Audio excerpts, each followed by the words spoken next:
I am your English grammar teacher, Anaya, and I am happy to welcome you once again to our learning journey with Nova Learn Books, an imprint of Mount Enlightenment International. Today, we are going to learn about verbs. Verbs are action words. They tell us what a subject does, what happens, or what state a subject is in.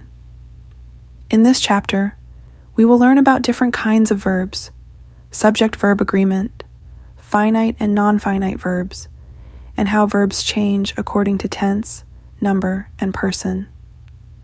We will also practice infinitives, participles, and gerunds to improve our sentence construction.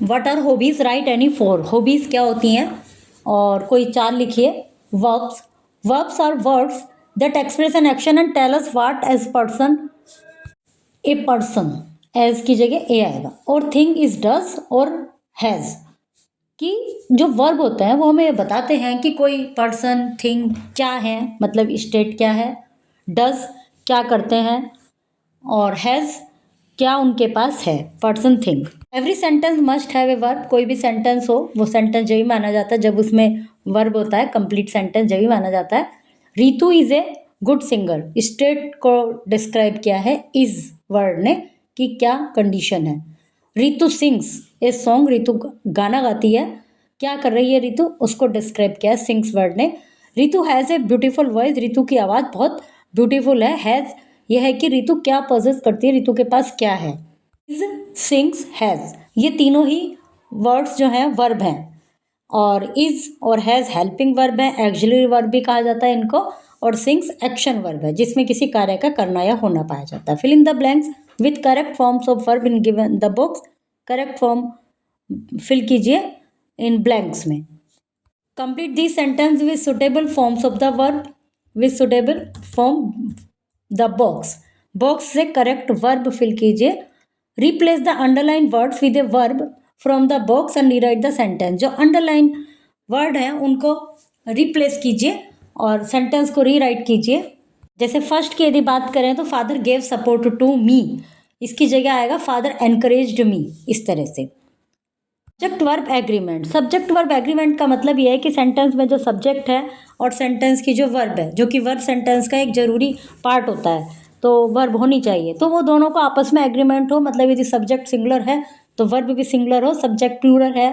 तो verb भी plural हो the verb in a sentence has to agree with the number of subject we use the verb in the singular when the subject is singular noun और pronoun we use the verb in plural when the subject is plural noun और pronoun हम sentence में जो verb use करते हैं वो subject से agree होनी चाहिए हम सिंगुलर वर्ब यूज़ करते हैं जब सब्जेक्ट सिंगुलर होता है चाहे वो नाउन हो या प्रोनाउन हो हम प्लूरल वर्ब यूज़ करते हैं जब सब्जेक्ट प्लूरल होता है चाहे वो नाउन हो या प्रोनाउन हो Hamid stops they move Hamid stops Hamid singular है तो स्टॉप में एस लगा दे मूव दे प्लूरल है तो मूव में एस नहीं लगा grand mother does not have grand mother singular है तो डज नॉट यदि प्लूरल होता है तो वो डू नॉट आता जैसे फ्रेंड्स में आ गया friends don't think grand mother does तो ये डिफरेंस होता है ग्रैंड मदर सिंगुलर सिंगुलर में डज प्लूरल में डू तो अभी हमने जो जाना है वो सब प्रेजेंट टेंस में है सिंपल प्रेजेंट में the verb should agree with the person और द सब्जेक्ट वर्ब पर्सन से सब्जेक्ट से एग्री होनी चाहिए जो सब्जेक्ट में जो भी पर्सन है जैसे दे हैव दे प्लूरल है तो हैव मारी हैज़ मारी सिंगुलर है तो has They have many beautiful dogs in the kennels. Mary has some tickets left with her. Collective noun are countable nouns. They refer mainly to the group of people or thing. Collective noun जो है वो countable nouns होते हैं वो group के लिए use होते हैं in their singular form collective noun can take a singular verb और plural verb. जब उनका collective form होता है जो collective noun होते हैं वो सिंगुलर वर्ब भी हो सकते हैं प्लूरल भी वो डिपेंड करता है उनके यूज पर collective noun are often used with a plural verb collective noun अक्सर प्लूरल वर्ब की तरह यूज होता है कब जब the group is thought of as consisting of separate individual जब ग्रुप एक एक जो सेपरेट इंडिविजुअल है उनको इंडिकेट कर रहा है जैसे the staff over here is hardworking जो स्टाफ है यहाँ पर सभी को पूरे स्टाफ की बात चल रही है तो सिंगुलर यूज हुआ है all the staff have left for the day all the staff अब जो कलेक्टिव नाउन है स्टाफ उसमें और भी मतलब ऑल इंक्लूड किया गया तो इसलिए have when a collective noun is used in the plural we use a plural verb. जब कलेक्टिव नाउन प्लूरल की तरह यूज होता है तो हम वर्ब भी प्लूरल यूज करते हैं, जैसे द हर्ड्स ऑफ कैटल। अब हर्ड जो है एक कलेक्टिव नाउन है कैटल्स का, लेकिन हर्ड है हर्ड्स, तो इसलिए grazes in the meadow south of the city every morning. The teams, यदि टीम होता, टीम कलेक्टिव नाउन है, यदि केवल टीम होता तो द टीम वाज होता, बट है द टीम्स है तो were housed in hotels for the national games. When the collective noun is used in the singular we use a singular verb. जब कलेक्टिव नाउन सिंगुलर की तरह use हो रहा है तो हम सिंगुलर वर्ब यूज करते हैं, जैसे a shoal of fish is swimming in the lake, a bouquet of flowers is lying on the table. तो ये जब कलेक्टिव नाउन में एस लगा हुआ है तो इसका मतलब कई कलेक्टिव नाउन से कई ग्रुप्स हैं, तो हम उनको प्लूरल यूज करते हैं। जब एस नहीं लगा हुआ, सिंगुलर कलेक्टिव नाउन की बात चल रही है तो हम सिंगुलर की तरह यूज करते हैं। Singular verb are used with word, जो सिंगुलर वर्ब हैं उसमें इस तरह के वर्ड्स यूज किए जाते हैं, जैसे none, any, someone, everyone, each one, neither, either और no one. None of these plates is broken. अब दीज प्लेट्स तो बहुत सारी हैं, लेकिन उनमें एक एक को डिफाइन, एक की बात चल रही है कि कोई सी भी, सबको इंडिकेट किया गया है नन कहकर। Do you think any of those cup is correct, तो एनी ऑफ दोज कप जो बहुत सारे हैं उनमें से कोई एक, इसलिए सिंगुलर वर्ब यूज हुई है। Correct ending to complete each sentence, sentence को कंप्लीट करने के लिए करेक्ट एंडिंग को चूज कीजिए। Choose the correct verb, complete the paragraph, paragraph complete कीजिए करेक्ट वर्ब चूज करके। That is arrangement with its subject, has, have, ऐसे दो वर्ब दी हुई हैं, जो भी सुटेबल है उसको टिक कीजिए। There are errors in each sentence, write the sentence correctly, इनमें एरर्स हैं, सेंटेंस को करेक्टली लिखिए। और उसके बाद read the paragraph, some verb do not agree with their subject. Paragraph को रीड कीजिए, उसमें जो वर्ब हैं वो सब्जेक्ट से एग्री नहीं करती, उनको सही कीजिए। Finite and non finite verb, when the verb of a sentence indicate the tense and change according to subject. जब सेंटेंस की जो वर्ब है वो टेंस इंडिकेट कर रही है और सब्जेक्ट के अकॉर्डिंग चेंज हो रही है तो वो फिनिट वर्ब कहलाती है। The form of the verb change to indicate the tense of the sentence is also change to the indicate the number of the subject in the simple present tense. Means finite verb क्या होती हैं, जो sentence की verb sentence के tense के subject के number के according change होती है, जो कि सिंपल प्रेजेंट टेंस में होता है, तो वो वर्ब फिनिट वर्ब कहलाती हैं। शी सर्व्स, सर्व में एस लगा, a meal to the assembled guest. They serve a meal to the assembled guest. दोनों में जो सर्व वर्ड है वो फिनिट वर्ब है, जो कि क्योंकि चेंज होती है। Past tense, she served a meal to the assembled guest. Present progressive, she is serving a meal to the assembled guest. Past progressive, she was serving. Sentence बाकी सारा वही है। Present perfect, she has served. Past perfect, she had serve. इन सभी sentence में जो verb सर्व है वो कहीं सर्व हुआ है, कहीं सर्व्स हुआ है, कहीं सर्व्ड हुआ है, कहीं is serving, has served, had served, तो बार बार चेंज हुआ है, इसका मतलब ये फिनिट वर्ब है। दूसरी तरफ देखिए असेंबल्ड, असेंबल्ड भी वर्ब है कि इकट्ठे हुए, तो असेंबल्ड कहीं भी चेंज नहीं हुआ, किसी भी सेंटेंस में चेंज नहीं हुआ, तो ये नॉन फिनिट वर्ब है। जो नॉन फिनिट वर्ब होती हैं तो वो मतलब जो फिनिट नहीं है, जो नॉन फिनिट वर्ब है वो तीन प्रकार के होते हैं, infinitive, participles and gerund. We use infinitive to join sentence, हम सेंटेंस को ज्वाइन करने के लिए इन्फिनेटिव यूज करते हैं। You can speak to him on the phone, would you prefer that, would you prefer to speak to him on the phone. और दूसरा sentence है would you prefer to speak to him on the phone. ये जो to speak word है, अब ये to speak जो है ये एक तरह से इन्फिनेटिव हो गया है, इसमें टू लग गया। अब इसको सेंटेंस को हम किसी भी टेंस से बनाए, मान लीजिए हम इसको ऐसे बनाए, you are preferring to speak to him, या किसी भी सेंटेंस में will you prefer to speak, तो ये टू स्पीक चेंज नहीं होगा, यदि इसमें वर्ब चेंज होनी होगी तो प्रीफर चेंज होगा टेंस के अकॉर्डिंग।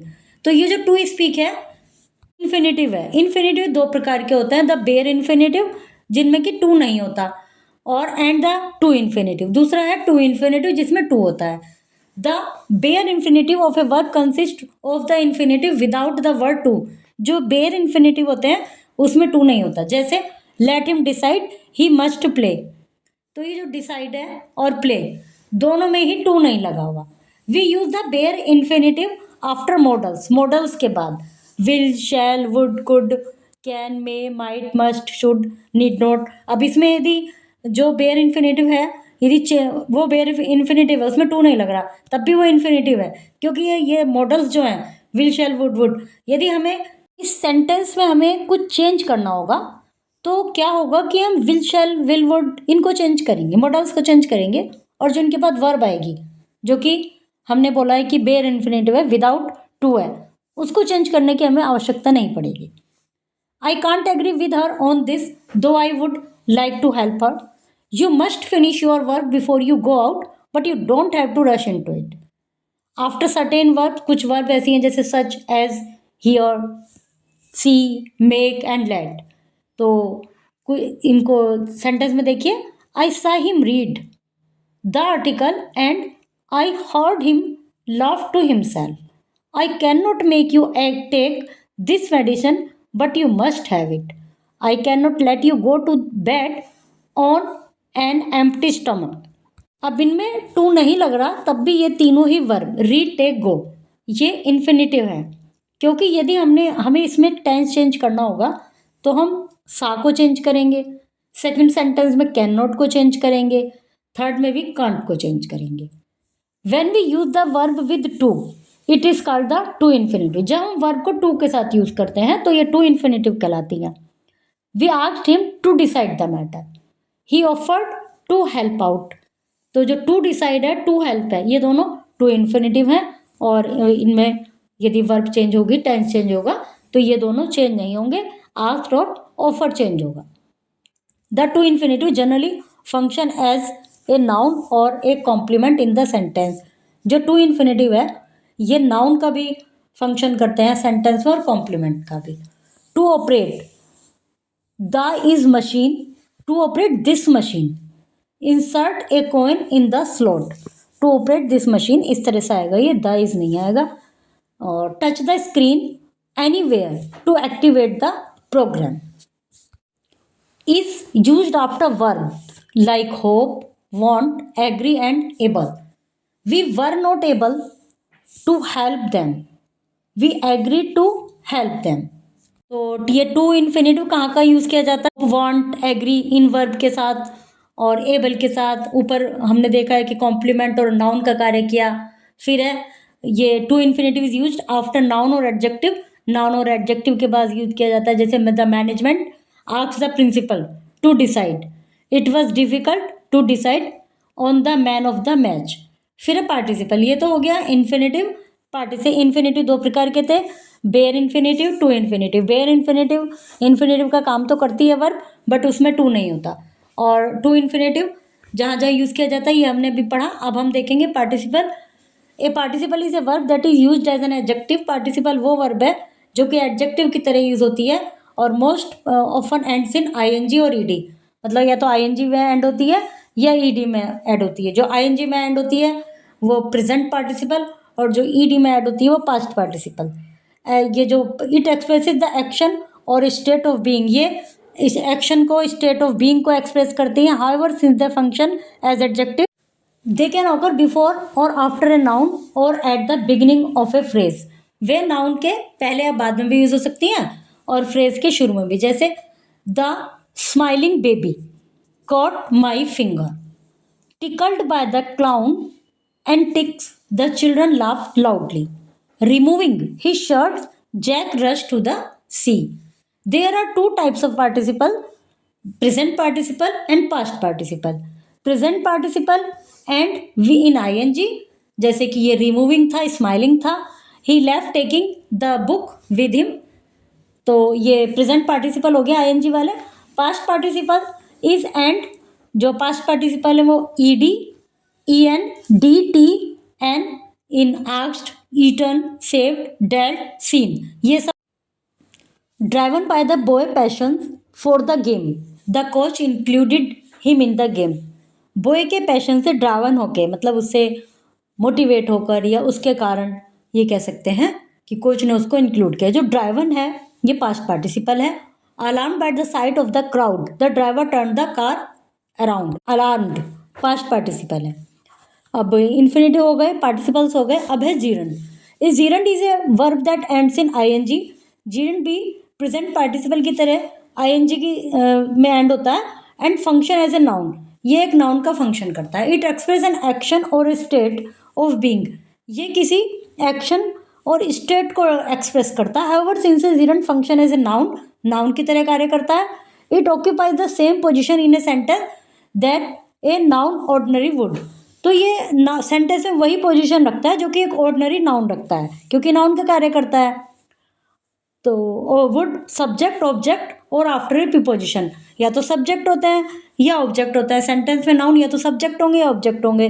तो जब जीरंड यूज होगा तो वो भी सब्जेक्ट की पोजीशन भी रख सकता है, ऑब्जेक्ट की पोजीशन भी रख सकता है, और प्रीपोजिशन के बाद, मतलब ऑब्जेक्ट या प्रीपोजिशन के बाद। जैसे the batting let down the side, जो बैटिंग है ये इसमें एक तरह से सब्जेक्ट का कार्य कर रहा है word, the subject of the sentence.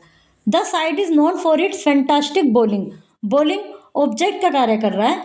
The captain was upset with his team for bad fielding, जो फील्डिंग है ये जीरंड है, ऊपर बॉलिंग जीरंड था, ऊपर बैटिंग जीरंड था। तीनों में जीरंड है, आईएनजी लगा हुआ है, तीनों नाउन का काम कर रहे हैं। फर्स्ट में सब्जेक्ट का, सेकंड में ऑब्जेक्ट का, और थर्ड में object of A preposition, preposition के बाद है फॉर द बैड फील्डिंग। जो जीरंड होते हैं और इन्फिनिटीज होते हैं और पार्टिसिपल्स होते हैं, ये नॉन फिनिट वर्ब्स होते हैं। इनमें सेंटेंस के अकॉर्डिंग, नंबर के, सब्जेक्ट के अकॉर्डिंग चेंज नहीं होते। ओके, एक्सरसाइज कीजिए इसके बाद। That's all for today's lesson on verbs. Practice regularly and use verbs correctly to make your sentences clear, meaningful, and grammatically correct.